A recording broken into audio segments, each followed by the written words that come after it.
ಸ್ನೇಹಿತರೆ, ದೇಗುಲ ದರ್ಶನ ವಿಶೇಷ ಕಾರ್ಯಕ್ರಮಕ್ಕೆ ಸ್ವಾಗತ.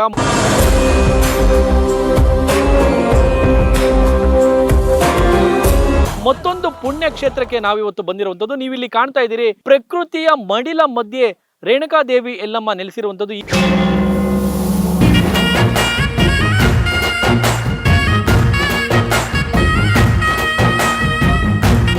ಸಾಕಷ್ಟು ಜನ ಭಕ್ತರು ಬೇರೆ ಬೇರೆ ಭಾಗಗಳಿಂದ ಸಾಕಷ್ಟು ಜನ ಭಕ್ತರು ಬೇರೆ ಬೇರೆ ಸಮಸ್ಯೆಗಳನ್ನ ಹೊತ್ತು ಈ ಒಂದು ಕ್ಷೇತ್ರಕ್ಕೆ ಬರ್ತಾ ಇರುವಂತದ್ದು.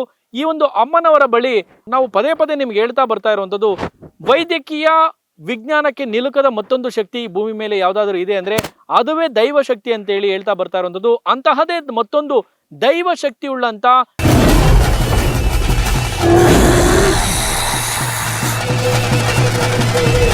ಬೆಂಗಳೂರಿನ ಆನೇಕಲ್ ಭಾಗದ ಜಿಗಣಿ ಬಳಿ ಇರುವಂತಹ ಈ ಒಂದು ರೇಣುಕಾದೇವಿ ಎಲ್ಲಮ್ಮ ಕ್ಷೇತ್ರದ ಮಹಿಮೆ ಕುರಿತು ನಿಮಗೆ ತೋರಿಸ್ಕೊಡುವಂತ ಪ್ರಯತ್ನ ಮಾಡ್ತೀವಿ. ಜೊತೆಯಲ್ಲಿ ಇಲ್ಲಿಗೆ ಬಂದಿರುವಂತಹ ಭಕ್ತರು ಅವರ ಬದುಕಲ್ಲಿ ಆಗಿರುವಂತಹ ಒಳಿತು ಏನು, ಈ ಎಲ್ಲದರ ಕುರಿತಾದ ಕಂಪ್ಲೀಟ್ ಮಾಹಿತಿಯನ್ನ ಈ ಒಂದು ದೇಗುಲ ದರ್ಶನ ಕಾರ್ಯಕ್ರಮದಲ್ಲಿ ನಿಮಗೆ ತೋರಿಸ್ಕೊಡ್ತಾ ಹೋಗ್ತೀವಿ. ನೋಡಿ,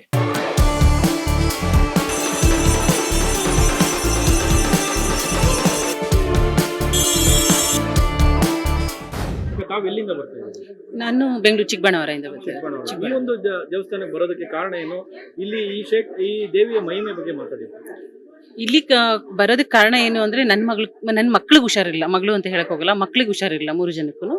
ಅದಕ್ಕೆ ನಾವು ಒಂದು ಎಲ್ಲ ಆಸ್ಪತ್ರೆ ಎಲ್ಲ ತಿರುಗಿ ಸಾಕಾಗಿ ನಾನು ಒಂದು 20-30 ಲಕ್ಷ ಕಳ್ಕೊಂಡು ಎಲ್ಲ ಸುಸ್ತಾಗಿ ನನ್ನ ಮಗಳು ಇನ್ನು ಬದುಕಳ ಇಲ್ಲ ಅಂತ ಒಂದು ತಲೆಯಲ್ಲಿ ಯೋಚನೆ ಮಾಡೋದು ಬಂತು ನನಗೆ. ಅವಾಗ ನನಗೆ ಒಂದು ವಿಡಿಯೋ ನೋಡ್ತಾ ಇದ್ದೆ, ಹಿಂಗೆ ಯೂಟ್ಯೂಬ್ ನೋಡ್ಬೇಕಾದ್ರೆ ನನಗೆ ಒಂದು ವಿಡಿಯೋ ನೋಡಿದಾಗ ಸರಿ ನೋಡೋಣ ಅಂದ್ಬಿಟ್ಟು, ಅವಳು ಬರ್ತಡೇ ದಿನನೇ ನನ್ನ ಮಗಳು ಬರ್ತಡೇ ಇತ್ತು ಅವತ್ತು ಶನಿವಾರ. ಅವತ್ತು ಕರ್ಕೊಂಡು ಬಂದಾಗ ಕೂರಿಸ್ರಿ, ಇದೆ ಅವ್ರಿಗೆ ಶಂಕೆ ಇದೆ ಅಂತ ಹೇಳಿದ್ರು. ಸರಿ ಆಯ್ತು, ಮತ್ತೆ ಇನ್ನೊಬ್ಳಿಗೂ ಕೂರಿಸ್ದೆ, ಅವಳಿಗೂ ಇದೆ ಅಂತ ಹೇಳಿದ್ರು. ನಮ್ಮ ಹಣೆ ಬರ ಏನ್ ಮಾಡೋದು, ಒಬ್ಳಿಗೆ 4 ವರ್ಷ ದೆವ್ವ ಇದೆ ಅಂತ, ಒಬ್ಬ ಮಗಳಿಗೆ 4 ವರ್ಷದಿಂದ ಹೊಟ್ಟೆ ನೋವು, ಬೇರೆ ಖಾಲಿ ಏನಿಲ್ಲ. ಅವಳಿಗೆ ಸ್ಕ್ಯಾನಿಂಗು MRI ಸ್ಕ್ಯಾನಿಂಗ್ ಎಲ್ಲ ಮಾಡಿಸಿದೀವಿ, ಆದ್ರೂ ಬೇರೆ ಪ್ರಾಬ್ಲಮ್ ಇಲ್ಲ, ನಾರ್ಮಲ್ ಅಂತ ಬರುತ್ತೆ. 0% ಪ್ರಾಬ್ಲಮ್ ಇಲ್ಲ ಅಂತ ಬಂತು. ಮತ್ತೆ ಇವಳಿಗೂ 8 ವರ್ಷ ಆಗಿತ್ತು ತಲೆನೋವು ಬಂದು. 8 ವರ್ಷದಿಂದನೂ ನಾವೆಲ್ಲ ಮಾಡಿಸಿದೀವಿ, ಬಟ್ ಏನಿಲ್ಲ. ಅಲ್ಲಿ ಏನು ಒಂದು ಎಲ್ಲ ಮಾಡಿದೀವಿ ಆಸ್ಪತ್ರೆ. ಅದೇ 20-30 ಲಕ್ಷ ಗಂಟೆ ಕಳ್ಕೊಂಡಿದೀನಿ ನಾನು. ಎಲ್ಲಾನು ಯಾರು ಎಲ್ಲಿ ಹೇಳ್ತೀರೋ ಅಲ್ಲೆಲ್ಲ ಎಲ್ಲ, ಈ ನಿಮಾನ್ಸ್ ಇರ್ಬೋದು, ವಿಕ್ಟೋರಿಯಾ ಇರ್ಬೋದು, ಎಲ್ಲ ಪ್ರೈವೇಟ್ ಆಸ್ಪತ್ರೆ ಏನಿಲ್ಲ. ನಾರ್ಮಲ್ ಆಗಿದ್ಲು 24 ಅವರ್ಸ್ ತಲೆನೋವು ಮಲಗಬೇಕು, ಎದೊಳಗಿಲ್ಲ. ಎಲ್ಲ ಚೆಕ್ ಮಾಡಿಸಿದೀವಿ, ಎಲ್ಲ ಚೆಕ್ ಮಾಡಿಸಿದೀವಿ, ನಾರ್ಮಲ್ 0% ಇಲ್ಲ, ಏನಿಲ್ಲ. ಆಮೇಲೆ ನಾನು ವಿಡಿಯೋ ನೋಡ್ಬೇಕಾದ್ರೆ ಒಂದ್ಸಲ ಬಂದು ಇಲ್ಲಿ ಚೆಕ್ ಮಾಡಿಸಿದಾಗ ಇದೆ ಅಂತ ಹೇಳಿದ್ರು. ಮತ್ತೆ ನನ್ಗೆ ಹುಷಾರಾಯ್ತು, ನನ್ನ ಮಕ್ಳಿಗೆ 3 ಜನ ಇಲ್ಲ, ಇಬ್ರಿಗೂ ಹುಷಾರಾಯ್ತು. ನನ್ನ ಚಿಕ್ಕ ಮಗಳು ಬಂದಿದ್ದು ನನ್ನ ಚಿಕ್ಕಪ್ಪನೇ, ಬೇರೆ ಯಾರು ಅಲ್ಲ. ಮತ್ತೆ ನನ್ನ 2ನೇ ಮಗಳಿಗೆ ಬಂದಿದ್ದು ಬೇರೆ ಯಾರೋ ಸ್ಕೂಲ್ ಫ್ರೆಂಡ್ ಅಂತೆ, ಅದು ವಿನಯ್ ಅಂತಾನೆ ಏನೋ ಹೇಳಿದ್ರು ಹುಡುಗ. ಅವ್ರು ಹುಷಾರಾಯ್ತು. ಮತ್ತೆ ನನ್ನ ತಂಗಿಗೆ ಕರ್ಕೊಬಂದೆ, ನನ್ನ ತಂಗಿ ಮಗನ್ ಕರ್ಕೊಬಂದೆ, ನನ್ನ ಅಮ್ಮನ್ ಕರ್ಕೊಬಂದೆ, ಎಲ್ಲರಿಗೂ ಕರ್ಕೊಬಂದೆ. ಎಲ್ಲರಿಗೂ ಹುಷಾರಾಯ್ತು. ಇವಾಗ ಆರಾಮಾಗಿದ್ದಾರೆ, ಬರ್ತಾರೆ, ಅಲ್ಗಾಕ್ಸ್ಕೊಂಡು ಹೋಗ್ತಾರೆ, ಎಲ್ಲ ನಾರ್ಮಲ್ ಆಗಿದ್ದಾರೆ. ಮತ್ತೆ ಇವಳು ನನ್ನ ಫ್ರೆಂಡ್, ಇವಾಗ ಅವಳಿಗೆ ಒಂದು 5 ಲಕ್ಷ ಏನೋ ಖರ್ಚಾಯ್ತು. ನಾನು ಹೇಳ್ತಾ ಇದ್ದೆ, ಬನ್ನಿ ಈ ತರ ಇದೆ, ಅವಳಿಗೆ ಇದೇ ಪ್ರಾಬ್ಲಮ್ ಇರೋದು, ಬೇರೆ ಏನಿಲ್ಲ ಅಂತ ಹೇಳಿದೆ. ಅದಕ್ಕೆ ಅವ್ರು ನಂಬ್ತಿರ್ಲಿಲ್ಲ. ಮತ್ತೆ ನಾನೇ ಕೈಯಿಂದ ದುಡ್ಡು ಕೊಟ್ಟು ಅವ್ರನ್ನ ಕರ್ಕೊಂಡ್ ಬಂದೆ. ಒಂದು ನಾಟಿ ಔಷಧಿ ಕೊಡ್ಸೋಣ ಬನ್ನಿ ಅಂತ ಕರ್ಕೊಂಡ್ ಬಂದೆ. ಆಮೇಲೆ ಬಂದು 10 ನಿಮಿಷ, ಜಾಸ್ತಿ ಇಲ್ಲ, 10 ನಿಮಿಷದಲ್ಲಿ ಅವಳು ಇಮಿಡಿಯೇಟ್ಲಿ ಹುಷಾರಾದ್ಲು. ಇಲ್ಲಿ ಕ್ಲಿಯರ್ ಆಗಿ ಹೇಳಿ, ಈಗ ಡಾಕ್ಟರ್ ಹತ್ರ ಕರ್ಕೊಂಡು ಹೋದ್ರೆ ನಮ್ಗೆ ಫಸ್ಟ್ ಬೇಸಿಕ್ ಅವ್ರು ಚೆಕ್ ಮಾಡ್ತಾರೆ, ಡಾಕ್ಟರ್ OPD ಕರ್ಕೊಂಡು ಹೋಗಿ ಚೆಕ್ ಮಾಡ್ತಾರೆ. ಆಮೇಲೆ ಅವ್ರು ಬರ್ಕೊಡ್ತಾರೆ, ಪ್ರಾಬ್ಲಮ್ ಏನಿದೆ ಅಂತ ಕೇಳ್ಕೊಂಡು ಸ್ಕ್ಯಾನಿಂಗ್ ಬರ್ಕೊಡ್ತಾರೆ, ಅದ್ರ ನೆಕ್ಸ್ಟ್ ಟ್ರೀಟ್ಮೆಂಟ್ ಮಾಡ್ತಾರೆ. ಈ ದೇವಸ್ಥಾನಕ್ಕೆ ಇಷ್ಟೆಲ್ಲ ಪ್ರಾಬ್ಲಮ್ ಇರೋ ಅಂತ ನಿಮ್ಮ ಮಕ್ಕಳನ್ನ ಕರ್ಕೊಂಡ್ ಬಂದಾಗ ಇಲ್ಲಿ ಏನ್ ಮಾಡಿದ್ರು? ಇಲ್ಲಿ ಏನಿಲ್ಲ, ಸುಮ್ನೆ ಅಮ್ಮನ ಎದುರುಗಡೆ ಕೈ ಮುಕ್ಕೊಂಡು ಕುತ್ಕೊಳ್ಳೋದಷ್ಟೇ. ಒಂದ್ ಮಾಟ ಇಲ್ಲ, ಮಂತ್ರ ಇಲ್ಲ, ಒಂದ್ ಧೂಪ ಇಲ್ಲ, ಏನಿಲ್ಲ. ಇವ್ರ ಕೈ ಮುಗ್ದು ಕುತ್ಕೊಳ್ಳೋದಷ್ಟೇ. ಅವರು 1 ಗಂಟೆ ಶಬ್ದದಲ್ಲಿ ಅದು ಬರೋದಾಚೆ. ಅಷ್ಟೇ 1 ಗಂಟೆ ಶಬ್ದದಲ್ಲಿ ಕುತ್ಕೊಳ್ಳೋದಷ್ಟೇ, ಬೇರೆ ಏನೇನು ಇಲ್ಲ. ಇವ್ರ ಖಾಲಿ ಕುತ್ಕೊಳ್ಳೋದಷ್ಟೇ. ಇದ್ರ 100% ಬರುತ್ತೆ, 100%. ಇಲ್ಲ ಅಂದ್ರೆ ಬರಲ್ಲ. ಈಗ ಇವ್ರು ಫಸ್ಟ್ ಚೆಕ್ ಮಾಡ್ತಾರೆ, ಸಿಂಪಲ್. ಫಸ್ಟ್ ಚೆಕ್ ಮಾಡ್ತಾರೆ, ಚೆಕ್ ಮಾಡಿದಾಗ ಇದೆ ಅಂತ ಇವ್ರು ಹೇಳ್ತಾರೆ, ಅರ್ಚಕರು ಹೇಳ್ತಾರೆ ಇದೆ ಅಂತ. ಮತ್ತೆ ಕೂರಿಸ್ತಾರೆ, ಮತ್ತೆ ಬಿಡಿಸೋದು 1 ಗಂಟೆ ಶಬ್ದದಲ್ಲಿ ಅದು ದೆವ್ವ ಆಚೆ ಬರೋದಷ್ಟು ಬಿಟ್ರೆ ಇಲ್ಲಿ ಏನು ಬೇರೆ ಏನಿಲ್ಲ, ಬೇರೆ ಏನೇನು ಇಲ್ಲ. ಒಂದು ಬೇವಿನ ಸೊಪ್ಪು ತಗೊಂಡ್ ಬಿಡಿಸೋದು ಅದು. ನಿಮ್ ಮಕ್ಳಿಗೆ ಏನ್ ಮಾಡಿದ್ರು ನನ್ ಮಕ್ಳಿಗೂ ಅಷ್ಟೇ, ನನ್ ಮಕ್ಳು ಸುಮ್ನೆ ಕೈ ಮುಗ್ದು ಕೂತಿರೋದಷ್ಟೇ, ಕುತ್ಕೊಂಡಿದ್ದಷ್ಟೇ, ಕೈ ಮುಗ್ದು ಕುತ್ಕೊಂಡಿದ್ದಷ್ಟೇ. ಅಮ್ಮನ ಆಶೀರ್ವಾದ ಅದು ಬಂತು ಬಂತು ಬಂತು. ಹೇಳ್ಕೊಂತಾರೆ ಇಂತಾರೆ. ನಾವು ಹಿಂಗೆ ಏನಿಗೆ ಬಂದಿದ್ದೀರಾ, ಈ ತರಕ್ಕೊಂದು ಬಂದ್ವಿ, ಆಸೆ ಆಯ್ತು ಬಂದ್ವಿ, ಇಲ್ಲ ಏನೋ ಒಂದು ಕಾರಣ ಹೇಳ್ತೇವೆ, ಬಂದಿದೆ ಅಂತ ಹೇಳ್ತಾರೆ. ಹೇಳ್ದಾಗ ಮತ್ತೆ ಇವ್ರು ಬಿಡಿಸ್ತಾರೆ, ಅಲ್ಲೇ ಬಿಡಿಸ್ತಾರೆ, ಒಂದು ಆಣೆ ಪ್ರಮಾಣ ಮಾಡಿಸ್ತಾರೆ ಅವ್ರಿಗೆ. ಅಲ್ಲೇ ಹೋಗುತ್ತೆ. ಹೋದ್ಮೇಲೆ ಒಂದು ಕೂದಲೇನೋ ಒಂದು ಕಟ್ ಮಾಡ್ತಾರೆ, ಮತ್ ಬರಲ್ಲ. ಮತ್ತೆ 5 ದಿನ ಬಂದು ಇಲ್ಲೇ 5 ದಿನ ಇಲ್ಲೇ ಸ್ಟೇ ಆಗ್ತಾರೆ. ಇರ್ಲೇಬೇಕು. ಡೈಲಿ ಸ್ನಾನ ಇರುತ್ತೆ. ಮತ್ತೆ ಒಂದು ಅಲಗ ಹಾಕ್ತಾರೆ, ತ್ರಿಶೂಲದಲ್ಲಿ ಒಂದು ಅಲಗ ಹಾಕ್ತಾರೆ. ಅವಾಗ 5 ದಿನ ಇಲ್ಲಿದ್ದು ಮತ್ತೆ ಹೋಗೋದಷ್ಟೇ, ಬೇರೆ ಏನಿಲ್ಲ. ಮತ್ತೆ ತಿಂಗಳಿಗೊಂದು ಬಂದು ಅಲಗ ಹಾಕ್ಸ್ಕೊಳ್ಳೋದಷ್ಟೇ ಇರುತ್ತೆ ಅಷ್ಟೇ, ಬೇರೆ ಏನಿರಲ್ಲ. ಅದು ತ್ರಿಶೂಲದಲ್ಲಿ ಅದಿರುತ್ತೆ. ನಾನು ಹೇಳ್ತೀನಲ್ಲ, ಇಲ್ಲಿ 100% ಅಲ್ಲ 200% ಇಲ್ಲಿ ಒಂದು ಪವಾಡ ಇದೆ. ನನ್ನ ಕಣ್ಣಿಂದ ನಾನು ನೋಡಿದ್ದೀನಿ. ಇವತ್ತು ಸತ್ತೋಗ್ತಿದ್ದೀನಿ ಅಂತ ಒಂದು 1 ಅವರಲ್ಲಿ ಸತ್ತೋಗ್ತೀನಿ ಅನ್ನೋರು ಕೂಡ ಬಂದು ಎಚ್ಚರಾಗಿ ಹೋಗಿದ್ದಾರೆ, ಜೀವ ಉಳಿಸ್ಕೊಂಡು ಹೋಗಿದ್ದಾರೆ. ಅದು ನನ್ನ ಪವಾಡ, ನನ್ನ ಕಣ್ಣಾರ ನಾನು ನೋಡಿದ್ದೀನಿ. ಯಾಕಂದ್ರೆ ನಾನು ಇಲ್ಲಿ 1 ತಿಂಗಳಿದ್ದೆ, 1 ತಿಂಗಳು ನಾನು ಇಲ್ಲೇ ಇದ್ದೆ. ಹಂಗಾಗಿ ನಾನು ದಿನೇ ನೋಡ್ತಾ ಇದ್ದೆ ಅಲ್ಲ, ಅವಾಗ ನನ್ಗೆ ಪವಾಡ 200% ಇಲ್ಲಿ ಪವಾಡ ಇದೆ. ಮಕ್ಕಳು ಮೈ ಮೇಲೆ ಆತರ ಇದ್ದಿದ್ದು ಇಲ್ಲಿ ಬಂದ್ಮೇಲೆ ಅಮ್ಮನವ್ರ ಹತ್ರ ಕುತ್ಕೊಂಡ್ಮೇಲೆ ಅದು ಉಚ್ಚಾಟನೆ ಆಗುತ್ತೆ ಅಂದ್ರೆ ದೇವ ಬಿಡಿಸ್ಬಿಡ್ತಾರೆ. ಅದಕ್ಕೆ ಮುಂಚೆ ಮನೆಯಲ್ಲಿ ಅವ್ರ ಬಿಹೇವಿಯರ್ ಎಲ್ಲ ಹೆಂಗಿತ್ತು? ನನ್ನ ಮಕ್ಕಳಿಗೆ ಅಂದ್ರೆ ಬೇರೆಯವರಿಗೆ ಗೊತ್ತಿಲ್ಲ, ನಾನು ಹೇಳೋದು ನನ್ನ ಮಕ್ಕಳದ್ದು ನಾನು ಹೇಳ್ತೀನಿ. ಅಂದ್ರೆ ಅವ್ರಿಗೆ ಹುಷಾರ್ ತಪ್ಪಿತ್ತು, ಒಬ್ಳಿಗೆ ಹೊಟ್ಟೆ ನೋವು, ಒಬ್ಳಿಗೆ ತಲೆನೋವು ಅಷ್ಟೇ. ಬೇರೆ ಏನು ಕಾಣಿಸ್ಕೊಳ್ಳೋದು, ಅವ್ರು ಹುಚ್ಚಾಟ ಆಡೋದು ಇದೇನೋ ಏನಿಲ್ಲ. ಅಲ್ಲ, ಒಬ್ಬೊಬ್ರಿಗೆ ಒಂದೊಂದ್ ತರ ಇರುತ್ತಲ್ಲ. ಇಲ್ಲ ಆದ್ರೆ ಒಬ್ಬೊಬ್ರಿಗೆ ಒಂದೊಂದ್ ತರ ಇರುತ್ತೆ, ಒಂದೊಂದ್ ರೀತಿಲಿ ಇರುತ್ತೆ. ನನ್ನ ಮಗಳಿಗೆ ಒಬ್ಳಿಗೆ ಹೊಟ್ಟೆ ನೋವು ಇತ್ತು ಅಂದ್ರೆ ಅದೊಂದ್ ರೀತಿ ಆಯ್ತು, ಮತ್ತೆ ಇನ್ನೊಬ್ಳಿಗೆ ಹೊಟ್ಟೆ ನೋವು ಇದೆ ಅಂದ್ರೆ ಅವಳಿಗೂ ಅದು ಇನ್ನೊಂದ್ ರೀತಿ ಆಗುತ್ತೆ. ಆತರ ಒಬ್ಬೊಬ್ರಿಗೆ ಒಂದೊಂದ್ ರೀತಿ ಇರುತ್ತೆ ಅಷ್ಟೇ. ತುಂಬಾ ಚೆನ್ನಾಗಿದಾರಪ್ಪ. ಕಾಲೇಜ್ಗೆ ಹೋಗ್ತಿದ್ರು, ಇವಾಗ MNC ಕಂಪ್ನಿ ಕೆಲ್ಸಕ್ಕೆ ಹೋಗ್ತಿದ್ದಾರೆ. ದೇವರಾಣೆಗೂ ಹೇಳ್ತೀನಿ, ಅಮ್ಮನ ಮೇಲೆ ಆಣೆಗೂ ಹೇಳ್ತೀನಿ, ನಾನು ಯಾವತ್ತು ನಾನು ದೇವ್ರ ನಂಬಿದೇ ಇಲ್ಲ. ಇಲ್ಲಿ ಬಂದು ಒಂದು ಪವಾಡ ನಾನು ನೋಡಿದಕ್ಕೆ ದೇವ್ರಿದ್ದಾನೆ ಅಂತ ನಾನು ನಂಬ್ತೀನಿ, ಸತ್ಯ.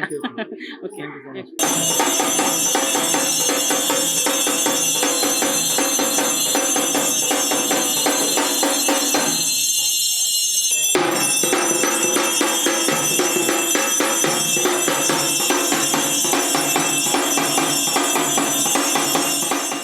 ನಿಮ್ಗೆ ಈ ಒಂದು ಕ್ಷೇತ್ರಕ್ಕೆ ಯಾಕೆ ಬಂದ್ರೆ ಏನು ಒಳ್ಳೇದಾಗಿದೆ? ತುಂಬಾನೇ ಒಳ್ಳೇದಾಗಿದೆ. ಒಂದು 2-3 ಹಾಸ್ಪಿಟಲ್ಗೆಲ್ಲ ಹೋಗಿದ್ವಿ, ಅದೇ ಎಲ್ಲ ರಿಪೋರ್ಟ್ ನಾರ್ಮಲ್ ಬರ್ತಿದ್ವಿ. ಡಾಕ್ಟರ್ 1 ಅವರ್ ಗಂಟೆ ಟೈಮ್ ಅಂತ ಹೇಳಿದ್ರು. ಐಸಿಗೆ ಬಿಸಿಗೆ 20,000 ರೂಪಾಯಿ ಕಟ್ಟಿದ್ರು, ನನ್ಗೆ ಏನ್ ಕಾಯಿಲೆ ಐತೆ ಅಂತ ಯಾರು ಹೇಳಿಲ್ಲ. ಆಗ ನನ್ನ ಫ್ರೆಂಡ್ ಒಬ್ರು ಇಲ್ಲಿ ಬರ್ತಾ ಇದ್ರು, ಅವ್ರು ಕರ್ಕೊಂಡ್ ಬಂದ್ರು. ಇಲ್ಲಿ ಕರ್ಕೊಂಡ್ ಬಂದು 2 ಅವರ್ಸ್ ಅಷ್ಟೊತ್ತಿಗೆ ನಾನು ಎದ್ದಿದ್ರು, ನನಗೆ ಮಗು ತರ ಎತ್ಕೊಂಡು ಹೋಗ್ತಿದ್ರು. ಇಲ್ಲಿ ಬಂದ್ಮೇಲೆ ನನಗೆ ತುಂಬಾನೇ ಒಳ್ಳೇದಾಗಿದೆ. ಐಸಿನಲ್ಲಿ ತುಂಬಾನೇ 1 ಅವರ್ ಟೈಮ್ ಕೊಟ್ಟಿದ್ರು.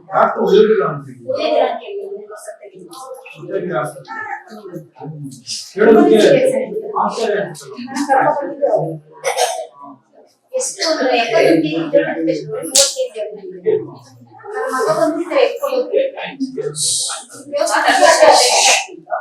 ಅವ್ರು ಬಂದು ನನ್ ಕರ್ಕೊಂಡ್ಬಂದಿದ್ದೆ, ಅದು ಸುಳ್ಳು ಕರ್ಕೊಂಡ್ಬಂದಿದ್ದೆ, ನಾಟಿ ಔಷಧಿ ಕೊಡಿಸ್ತಿದ್ದೆ. ಈಗ ಕರ್ಕೊಂಡ್ಬಂದು ಎಲ್ಲ ಇದ್ ಮಾಡಿದ್ಮೇಲೆ 1 ಅವರ್ಗೆ ನಾನು ನಾರ್ಮಲ್ ಆಗಿ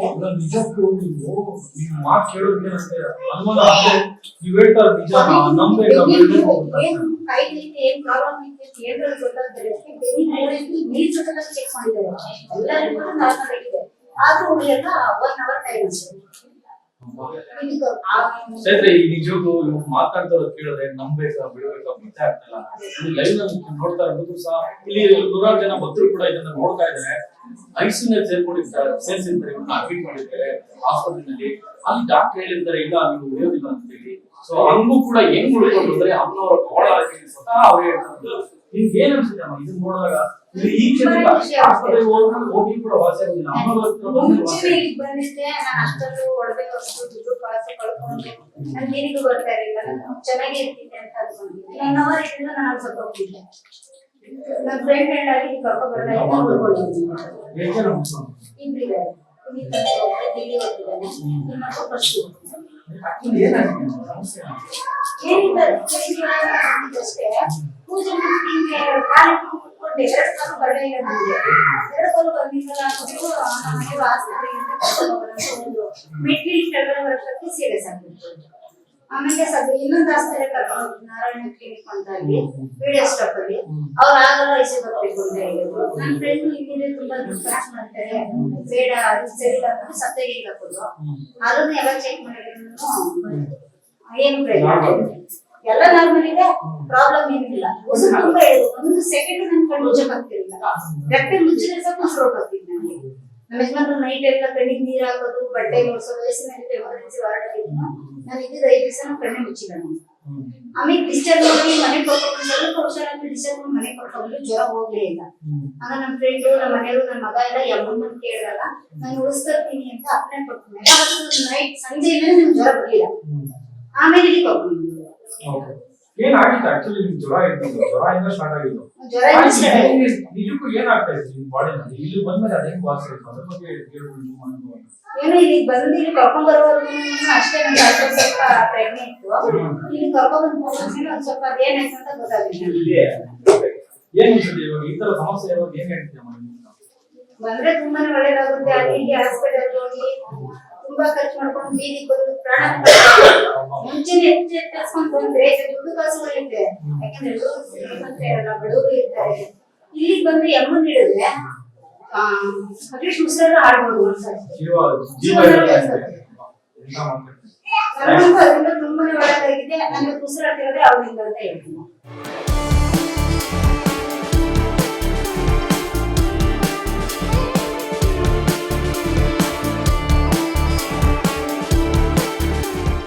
ಈ ದೇವಸ್ಥಾನದಿಂದ ಅಮ್ಮನವ್ರ ಫೋಟೋ ಕೂಡ ಮನೆಗೆ ತಗೊಂಡು ಹೋಗ್ತಾ ಇದ್ರಿ, ಹೇಗ ಅನ್ಸುತ್ತೆ ಈ ಒಂದು ಕ್ಷೇತ್ರಕ್ಕೆ? ಈಗ ಇಲ್ಲಿಗೆ ಬಂದ ಮೇಲೆ ನಮ್ಗೆ ಒಳ್ಳೇದಾಗಿದೆ, ಅದಕ್ಕೋಸ್ಕರ ನಾವು ಫೋಟೋ ತಗೊಂಡು ಹೋಗ್ತಾ ಇದೀವಿ. ಸುಮಾರು ವರ್ಷದಿಂದ ಬರ್ತಾ ಇದೀವಿ ಸರ್. ನಾವು ಏನೆಲ್ಲ ನಿಮ್ಮ ಬದುಕಲ್ಲಿ ನಮ್ಮ ಮನೆಯಲ್ಲಿ ಒಂದ್ ಸ್ವಲ್ಪ ಸಮಸ್ಯೆ ಅಂತ ಇತ್ತು, ಅದರಿಂದ ನಾವು ಚಾನಲ್ ಅಲ್ಲಿ ನೋಡ್ಕೊಂಡು, ಮೊಬೈಲ್ ಅಲ್ಲಿ ನೋಡ್ಕೊಂಡು ಇಲ್ಲಿಗೆ ಬಂದ್ವಿ. ಗೂಗಲ್ ಇದ್ರಲ್ಲಿ ತುಂಬಾ ಚೆನ್ನಾಗಿದ್ದಾಳೆ ಮಗಳು, ನಮಗೂ ಅನುಕೂಲವಾಗಿದೆ. ಸಮಸ್ಯೆ ಇತ್ತು? ಏನಾದ್ರು ಸಮಸ್ಯೆ ಇತ್ತು ಮಗಳಿಗೆ ನನಗೆ ತುಂಬಾನೇ ಇತ್ತು. ಈಗ ಸ್ವಲ್ಪ ಮೈಕೈ ಎಲ್ಲ ನೋವು, ಭಾರ, ಮತ್ತೆ ಮನ್ಸು ಇರ್ತಾ ಇರ್ಲಿಲ್ಲ ನನಗೆ ಯಾವುದಕ್ಕೂನು. ನನ್ ಮಗಳು ತುಂಬಾನೇ ಕಾಟ ಕೊಟ್ಟಿದ್ದಾಳೆ ಮನೇಲಿ, ಅದೆಲ್ಲ ನನಗೆ ಪರಿಹಾರ ಆಗಿದೆ ಸ್ವಾಮಿ. ತಾಯಿಗೂ ಮಗಳಿಗೆ ಇದೇ ಇರ್ಲಿಲ್ಲ, ತಾಯಿ ಮಗಳು ಅಂತಾನೆ ಇರ್ಲಿಲ್ಲ ಸ್ವಾಮಿ, ಆಗ್ತಾ ಇರ್ಲಿಲ್ಲ ಸ್ವಾಮಿ. ಈಗ ನಾನು ತುಂಬಾನೇ ಹಚ್ಕೊಂಡಿದ್ದಾಳೆ. ಅಂದ್ರೆ ಇಲ್ಲಿ ಬಂದ್ಮೇಲೆ ಸರಿ ಹೋಗಿದೆ? ತುಂಬಾನೇ ಸಣ್ಣ ಇದ್ಲು, ಈಗ ಚೆನ್ನಾಗಿದ್ದಾಳೆ. ಇಲ್ಲಿಗೆ ಬಂದ ಮೇಲೆ ಸರಿ ಹೋಗಿದೆ. ಸರಿ ಹೋಗಿದೆ ಸ್ವಾಮಿ. ಇಲ್ಲಿ ಬಂದ್ಮೇಲೆ ನಾವು ಸರಿ ಹೋಗಿದೀವಿ ಅಂತ ನಿಮ್ಮ ಅನುಭವ? ನಾನು ಅಷ್ಟೇ, ಮೊದ್ಲು ತುಂಬಾ ಜಗಳ ಮಾಡ್ತಾ ಇದ್ದೆ ಮನೇಲಿ, ಕಾಟ ಕೊಡ್ತಾ ಇದೆ. ಇವಾಗ ಏನ್ ಆತರ ಏನಿಲ್ಲ, ಜಾಸ್ತಿ ಏನ್ ಕಾಟ ಕೊಡಲ್ಲ, ಪರವಾಗಿಲ್ಲ. ಅಮ್ಮನವ್ರ ದೇವಸ್ಥಾನಕ್ಕೆ ಬಂದ್ಮೇಲೆ ಖುಷಿ ಆಗುತ್ತೆ, ಬಿಟ್ಟು ಇರೋದೇ ಇಲ್ಲ. ಖುಷಿ ಆಗುತ್ತೆ ಸರ್. ಖುಷಿಯಾಗಿದ್ದೀನಿ ಮನೇಲೂ ಕೂಡ. ಮನೇಲಿ ಹೆಂಗಿದೆ ವಾತಾವರಣ? ಚೆನ್ನಾಗಿದೆ, ಪರವಾಗಿಲ್ಲ. ಇಲ್ಲಿ ಬಂದು ಹೋದಾಗಿಂದ ಪರವಾಗಿಲ್ಲ, ಚೆನ್ನಾಗಿದೆ. ಬಂದಿರೋದು ಯಾತಕ್ಕೆ ಅಂದ್ರೆ ನಮ್ಮ ಮಗಳಿಗೆ ಒಂದು ಒಳ್ಳೆ ದಾರಿ ಬಿಟ್ಕೊಡ್ಲಿ ಅಮ್ಮನವರು, ಮದ್ವೆ ಶುಭ ಕಾರ್ಯಕ್ಕೆ ಅಂತ ನಾವು ಬಂದಿರೋದು. ಆಗುತ್ತೆ ಅನ್ನೋ ನಂಬಿಕೆ ಇದೆ? ಆಗುತ್ತೆ ಅನ್ನೋದು ನಂಬಿಕೆ ಇದೆ. ಒಳ್ಳೇದಾಗುತ್ತೆ, ಆಗುತ್ತೆ ಸರ್. ಅಮ್ಮ, ಈ ತರ ಪ್ರಾಬ್ಲಮ್ ಇರೋರಿಗೆ ನೀವು ಈ ಮೂಲಕ ಏನ್ ಹೇಳ್ತೀನಿ? ಇಲ್ಲಿಗೆ ಬನ್ನಿ, ನಿಮ್ಗೆ ಏನೇ ಪ್ರಾಬ್ಲಮ್ ಇದ್ರೂ ಸಾಲ್ವ್ ಆಗುತ್ತೆ ಅಂತ ಹೇಳೋದಕ್ಕೆ ಇಷ್ಟಪಡ್ತೀನಿ. ಒಳ್ಳೇದಾಗುತ್ತೆ, ಥ್ಯಾಂಕ್ ಯು.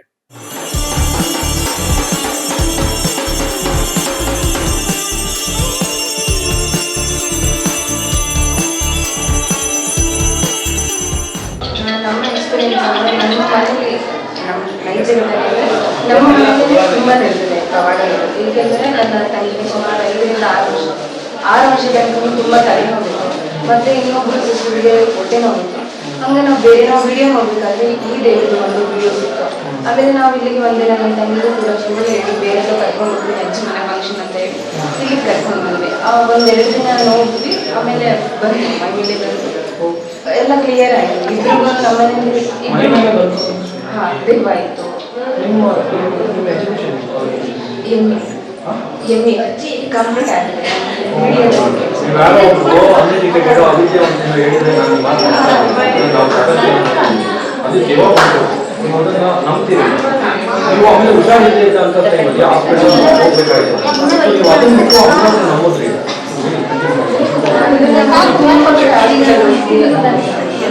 ಚೆಕಪ್ ಮಾಡಿದ್ವಿ, ಬಟ್ ಏನು ಕೂಡ ಯೂಸ್ ಆಗಿಲ್ಲ. 24 hours ತಲೆನೋವು ಅಂತ ಅಕಸ್ಮಾತ್ ಗೊತ್ತಾಗ್ಬಿಟ್ಟಾಗ ಆ ಥರ ಎಲ್ಲ ಟ್ರೈ ಮಾಡಿದ್ರು. ಆಮೇಲೆ ಅದು ವಿಡಿಯೋ ನೋಡಿ ಇಲ್ಲಿ ಬಂದಮೇಲೆ ಅವಳು ನಾರ್ಮಲ್ ಆಗಿದ್ದಾಳೆ. ಮುಂಚೆ 24 hours ಈಗ ಹೋಗಿ ದಿನಕ್ಕೆ 1 hour ಇದೆ. ಚೆನ್ನಾಗಿದೆ, ದಿನದಿಂದ ಪೂಜೆ ಮಾಡ್ತಾರೆ, ಅದೆಲ್ಲ 100% ಕ್ಲಿಯರ್ ಆಗುತ್ತೆ.